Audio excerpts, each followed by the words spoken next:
Y este viernes miles de fanáticos llegaron hasta la legislatura porteña de Buenos Aires para despedir a Gustavo Cerati, músico que trajo el sonido del rock británico al español con su banda Soda Stereo, el primer grupo sudamericano en grabar un álbum en CD. Queremos hablar ahí sobre este legado, bueno, de este músico, y para eso nos acompaña el periodista de Radio Bio Bio, Patricio Cuevas. Patricio, ¿cómo estás? ¿Cómo te va? Buenas tardes. A ver, legado, ¿qué podemos hablar de ya de Gustavo Cerati? Soda Stereo dejó ya de existir después de 4 años ahí que estuvo mal, pero uno ya puede empezar a sacar ciertas cosas, ¿no? ¿Qué queda de la historia de Gustavo Cerati? Varias cosas, porque yo creo que lo primero es señalar su aporte musical, que es indiscutible. Esto tiene que ver con lo que comienza a hacer la industria discográfica en los años 80 y el desarrollo de una generación muy talentosa de músicos argentinos a partir de los años 80. A la cabeza estaba Federico Moura de Virus, probablemente, y venía también un pop que estaban desarrollando Fito Páez, Charly García y otros. El primer disco de Soda Stereo es producido por Federico Moura, de Virus, y por lo tanto ahí también hay un puntapié inicial, y ya se ve en ese disco una figura de Gustavo Cerati dominante en el trío. Y también en ese respecto, cuando construyen ese vehículo musical, lo más importante para ellos era tratar de agarrar las vanguardias que se veían en los 80. En ese momento, en los 80, hay mucho pop de la mano de Madonna, Cyndi Lauper, Phil Collins, ese tipo de cosas, Michael Jackson, por ejemplo. Pero había otras bandas alternativas que se fueron al underground, que fueron muy importantes para Gustavo Cerati, especialmente U2, especialmente The Cure, The Police, y probablemente The Smiths, después del año 85, por la forma de tocar que tiene Gustavo Cerati. Especialmente eso hace una influencia en él, pero también lo supo trasladar muy bien a la escena underground bonaerense de esa época, que salía de un contexto de guerra también, que salía de un contexto de dictadura también, y eso le dio un glamour en una época que era especialmente difícil otorgarle cierta altivez o cierta distinción a la música popular. La música hasta ese minuto tenemos que pensarla un poquitito más como una respuesta a la protesta, una respuesta a los gobiernos, a las dictaduras de esa época, y por lo tanto Soda Stereo se distingue en ese respecto. También está el otro rock, ¿no? El otro rock argentino, que era como de militancia, con los Redonditos de Ricota, lo que fueron después Sumo, cuando se divide los Sumo y que vienen los Divididos, las Pelotas, la Renga, que es mucho más de barra brava, de underground. En este caso era sofisticación, básicamente. Sofisticación, pistas de baile, clase media alta, y eso es una sonoridad que protagoniza toda la segunda mitad de los 80. Y además fue creciendo, fue madurando, musical e intelectualmente. Y ahí construye en Gustavo Cerati un tipo con un magnetismo, con una atracción y un misterio y un algo que fue especialmente cautivante para todos los chilenos, especialmente para las chilenas, yo creo. Y ahí está el otro paso, el otro aporte, que por eso es tan importante para nuestro país, porque sólidamente musical habría sido solamente una cosa. Pero a partir de entonces, cuando tú tienes una banda muy sólida, con un liderazgo tan claro y con un trabajo también súper cuidado de su vida personal, todo ese misterio es muy atrayente, sobre todo para las mujeres. Y él se transforma en la gran figura sexual de los 80, cosa que no ocurrió tanto con las bandas chilenas de esa época. No ocurría con Jorge González de Los Prisioneros, por ejemplo. Sí ocurría con Gustavo Cerati, que al momento de llenar Viña del Mar, por ejemplo, o el Estadio Chile en esa época, eran griteríos ensordecedores de las mujeres. Y finalmente se realiza esta historia de amor, esta historia de fantasía, de realización de las chicas que lo conocían, que lo encontraban mino y todo, cuando él se fija en una chilena, se fija en Cecilia Menábar. Entonces ahí está esta hipótesis que yo planteaba, digamos, de que él es un príncipe azul. Entonces todas estas cosas se refuerzan. Es imposible que eso hubiese ocurrido sin el legado musical, por supuesto, tanto en Soda Stereo como en su etapa solista, pero todo lo que de lo cual uno se arraiga, y los elementos de identidad son súper particulares cuando tú tienes más elementos que solo lo musical sobre la mesa, y evidentemente que aquí hay otros elementos que no son solamente su música. Ahora, a mí me llama la atención dentro de lo que tú contabas que bueno, Soda Stereo, igual que muchos otros grupos, estaban en una época latinoamericana bien compleja, ¿ya? bien compleja desde el punto de vista de las dictaduras, desde el punto de vista político, había todo un entorno que no era muy fácil. Eso ayuda a que se generen personajes de este tipo que vayan trascendiendo en el tiempo y que tengan la fuerza que hasta el día de hoy se mantienen ya después de ¿cuánto? 30 años, 20 y tantos años de haber nacido. Yo creo que para cada caso es excepcional, no hay como fórmula. ¿O fue coincidencia que en esa época la música argentina cosas, sí. Surgieron muchos grupos? Sí, porque además tú tienes que pensar que los otros líderes del movimiento musical popular argentino son muy distintos. Fito Páez también tiene un magnetismo súper potente cuando uno lo ve en vivo, sobre todo con el público chileno, tiene un magnetismo súper potente. Pero es muy distinto, no es lo mismo. Cuando Charly García, por ejemplo, en sus distintas etapas ha estado en Chile con todo lo que los chilenos lo quieren y lo veneran también, y siendo él un gallo extraordinario, también es un tipo de liderazgo distinto. Yo creo que eso es lo que hay que anotar acá, a propósito de digamos, no solamente de cada figura en particular, sino también de que una figura trasciende o un artista puede trascender en la medida que tiene particularidades y en la medida que el público entiende esas particularidades. Y en este caso se juntan varias. Hay un tipo con buena percha, digamos, muy atractivo, muy guapo, que sabe sacarse partido, que utiliza sonidos vanguardistas anglosajones, cuyas letras pueden significar cualquier cosa también. Él muchas veces confesó también que las letras no le importaban tanto, o le preguntaban por el misterio que escondían sus letras, y en realidad en varias ocasiones, sobre todo en Soda Stereo, mucho menos en su etapa solista, pero en Soda Stereo, él utilizaba las letras, sobre todo en Doble Vida, en Canción Animal, para que fueran un instrumento más, para que sonara bien. Eso es algo que a él le desafiaba mucho, en atención que la música pop, el inglés suena muy bien, incluso si no la entiendes, con la canción de pop original. En el caso de la canción en español también, pero él utilizaba las letras también para que calzaran ciertas notas y ciertas palabras con la música que él estaba haciendo. ¿Cuáles fueron los grandes inspiradores de Cerati o Soda Stereo en su minuto? Algo hablaba de la música británica principalmente, ¿no? Yo creo que él era un tipo que escuchaba mucha música. Probablemente es muy difícil saber qué es lo que escuchaba o qué estaba escuchando incluso antes de sufrir el accidente cerebrovascular. Yo me imagino que en un comienzo es imposible que no se haya fijado en The Police, por ejemplo, pero que tampoco se haya ido, que se haya ido muy, muy adelante, sino también muy atrás. Yo creo que los Beatles fueron una influencia importante, yo creo que los Rolling Stones los Kings fueron una influencia importante para él. Creo que también en la forma de tocar la guitarra y el protagonismo que la guitarra tiene en las bandas.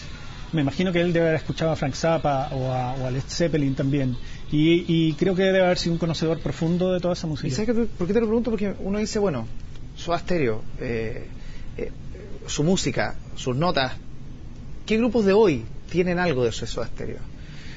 Un montón. Por eso, esa trascendencia actual, o sea, ¿dónde uno como la posta? Como la posta, ¿dónde cae esa posta? A ver, yo recuerdo que cuando aparece Lucibel en Chile y Cerati produce su primer disco, yo creo que ahí también había un trasvasije, ¿no?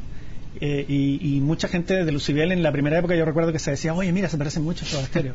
Uno después, cuando Lucibel encuentra su camino, y ellos desarrollan su propio estilo, nadie los compararía con Soda Stereo, digamos, pero en un comienzo, cuando uno empieza a tratar de definir las cosas con lo que uno conoce en la música popular, y especialmente este es un vicio de los periodistas culturales, digamos, es como, no, se parece mucho a esto, se parece mucho a aquello, y ahí también había varios también, pero también la mano de él está en las producciones de rock nacional también y de rock argentino frecuentemente, digamos. Yo me imagino que Babasónicos también tiene mucho de eso, pero ellos se van por otro lado probablemente, y no podemos olvidar también la relación artística que él estableció con Nicole, por ejemplo, en parte de su discografía.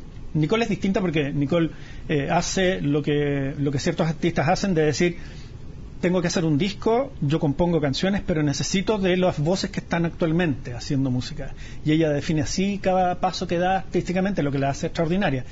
Y en alguno de esos pasos también estuvo Gustavo Cerati ahí. Pero me imagino que ninguna banda que haya estado, digamos, Manuel García, me imagino que también él es un admirador profundo de las letras y de la música de Cerati. Entonces, todo eso está, digamos, se transparenta en toda la música. A lo mejor uno no lo encuentra, está disfrazado, Pero es súper difícil que uno como músico, si es que uno lo fuera, digamos, yo no soy músico, pero si uno fuera un músico, que se te salga todo lo que tú tienes y admiras, digamos, en una primera etapa antes de encontrar tu camino o tu característica. Esto de los 90 y después 2000 marcó un poco, Cerati, lo pregunto más por la etapa solista. La etapa solista, ¿cómo la podrías calificar principalmente? Porque después vino un grupo experimental, Plan B, que había una mezcla ahí también, como que pasó una etapa distinta, pero que tenía igual esas notas de ese antiguo Soda Stereo, de ese rock. ¿Cómo fue la evolución, a tu juicio, de ese proceso de Cerati? A ver, el proceso solista de Cerati es especial porque está dividido en partes, está mezclado con Soda Stereo en alguna etapa y después ya es más asentado como él trabajando en definitiva como un artista solista cuando él ya decide artísticamente relacionarse con sus músicos de Soda Stereo y decir, ¿sabéis qué?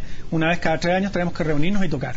Que básicamente ese fue el último acuerdo que hicieron antes de que él tuviera el accidente cerebrovascular, que era cuando él había publicado un último disco que se llamaba Fuerza Natural. Cuando uno ve Fuerza Natural, o escucha más bien Fuerza Natural, tú te das cuenta ahí que tiene mucho de lo que le pasa a una persona luego de los 45 años, que es un examen sobre ti mismo, la crisis de la mediana edad, sobre que se te va la juventud, y eso define en gran parte lo que estaba sucediendo con él. Entonces es más que en los otros discos un retrato del artista mucho más transparente de lo que era antes Gustavo Cerati, que era un letrista mucho más oscuro, mucho más al azar, mucho más de sonoridades que de letras. Entonces hoy día por ejemplo aparece un artículo en La Tercera de Mauricio Jürgensen que habla de esto, de que él se va en un momento en que empezaba a ser un buen letrista, y yo creo que lo que Jürgensen refiere ahí es justamente eso, que era un tipo que estaba abriéndose interiormente para mostrar cosas interesantes de su vida, digamos. Pero esto tiene que ver con las etapas de la vida también, y es contradictorio también, porque eso es lo fascinante del personaje de él. Es contradictorio porque muestra también el tipo de vida que estaba teniendo al momento del accidente cerebrovascular. O sea, no es casualidad que él sufra una afección de ese tipo si estaba viviendo como un chico de 28 o de 30, fumando mucho, tomando mucho, la noche y todas esas cosas, y tenía una pareja mucho más joven. En fin, estaba como rehaciendo su vida. Él quería como perpetrar esta idea de que pareciera que no envejecía. Lo que también significó para los hombres chilenos un ideal de madurez. No por nada, Gustavo Cerati aparece en campañas publicitarias, digamos, la marca Basement, que es la marca para la clase media chilena, digamos. Lo toma a él como un referente. Toma a él como un referente de belleza, de madurez. Y eso no es casual, creo yo. Ahora, ¿cómo podemos ver nosotros, los jóvenes que están estudiando música o que se están proyectando con grupos musicales, justamente la figura de Soda Stereo? ¿Qué es lo que deja Cerati? ¿Qué es lo que deja la figura de Cerati, que es no imitable, pero que sí son elementos que son rescatables para el futuro musical, por ejemplo, del rock en nuestro país? ¿Qué elementos podrían ser tomados de ahí? Yo digo como en el proceso de esta posta de la cual estamos hablando. Puede ser. Lo que pasa es que los músicos chilenos están también pasando por una etapa bien interesante. Yo creo que los músicos chilenos de fines de los 80 miraban mucho más lo que sucedía afuera que los músicos chilenos de ahora, de esta generación, los que son menores de 30, por ejemplo. A mí me da la impresión de que los músicos de ahora, si bien podrían escuchar a Gustavo Cerati y admirar su música y respetarla, y de hecho hay un disco con artistas chilenos que va a ser como un tributo a Gustavo Cerati, y seguramente hay muchos artistas que van a cantar canciones de él y todo. Yo creo que tienen mejores armas los músicos chilenos hoy en día para poder expresarse, y son también más desprejuiciados a la idea, no siguen solo una línea de influencia. Eso está demostrado cuando uno escucha bandas como Astro, cuando escuchas Javier Amena, o cuando escuchas, Marineros, ese tipo de grupos que son mucho más jóvenes. Denver, por decir algo, también se permean por otro tipo de influencia. Trabajan por canales más independientes también, segmentan mucho más a su público. Y por lo tanto también la esfera creativa de la música chilena hoy en día es una etapa de privilegio. Yo creo que en los últimos 5 o 6 años no necesitas un Cerati para que le vaya dando forma, probablemente, aunque sí muchos de ellos, yo creo, habrán compartido con él, admirarán sus canciones y tendrán sus gustos personales acá. Pero también es una fortuna que si no está Cerati de ahora en más, sí acá en Chile hay una generación que perfectamente puede influenciarse mutuamente y tener cosas más interesantes que la generación joven argentina, por ejemplo, que a mí me parece que no es tan interesante como la chilena en este minuto, que no es lo que sucedía a fines de los 80, con la excepción de Los Prisioneros y probablemente Electrodomésticos. Digamos, la trascendencia de esos músicos argentinos llega hasta hoy día. Charlie, Sumo, Fito, en fin, no hay más. Fabulosos Cadillacs. Son tremendos, son nombres increíbles. Pero también ahora en Chile estamos en condiciones de decir que hay 5, 7 nombres, yo creo, entre Fran Valenzuela, Natillú, Manuel García y los más jóvenes, que están teniendo una potencia que probablemente no va a ser del mismo escenario que va a ser Soda Stereo, porque los mercados son distintos. Pero no es casualidad que la gente se fije desde fuera, mucho más que desde adentro de Chile, en lo que está sucediendo respecto de música popular. Patricio Cuevas, muchas gracias por estar junto a nosotros. Me ha encantado. Que esté muy bien. Gracias. Y nosotros vamos a una pausa y volvemos dentro de poco.